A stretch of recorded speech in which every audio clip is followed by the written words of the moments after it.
السلام علیکم ورحمۃ اللہ وبرکاتہ۔ ایک سنگین مسئلہ تھا، لیکن سپریم کورٹ نے جس طرح سے اس کیس کی سماعت کی ہے تو میں سمجھتا ہوں یہ بہت بہترین فیصلہ تھا۔ سپریم کورٹ نے نشے کی حالت کو بنیاد بنا کر 5 سالہ بچی سے زیادتی اور قتل کے مجرم کی سزائے موت عمر قید میں تبدیل کرنے کی درخواست مسترد کر دی۔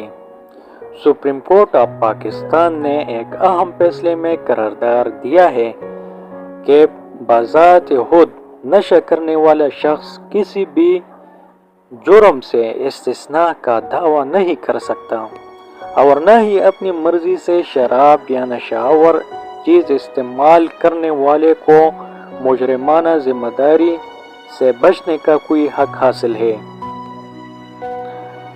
عدالت عظمیٰ نے 5 سالہ بچی سے زیادتی اور قتل کے مجرم سنی مسیح کی اپیل مسترد کرتے ہوئے ٹرائل کورٹ اور ہائی کورٹ کی جانب سے دی گئی سزائے موت برقرار رکھنے کا حکم دے دیا۔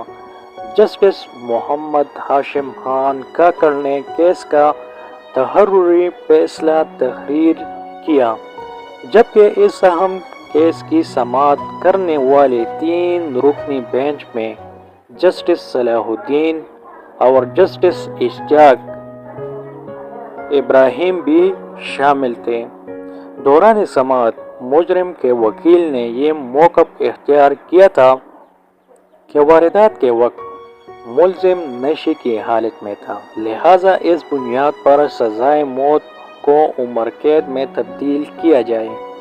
عدالت نے اس استثناء کو یکسر مسترد کرتے ہوئے واضح کیا کہ مجرم نے خود تسلیم کیا ہے کہ اس نے اپنی مرضی سے شراب پی تھی۔ عدالت نے رولنگ دی کہ رضاکارانہ نشے کو کسی بھی مجرمانہ عمل کے دفاع کے طور پر استعمال نہیں کیا جا سکتا۔ میرا خیال ہے کہ یہ فیصلہ بالکل درست کیا ہے سپریم کورٹ والوں نے۔ آپ کا کیا رائے ہے اس بارے میں؟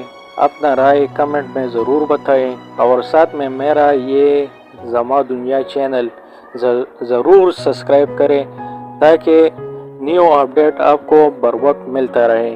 بہت شکریہ۔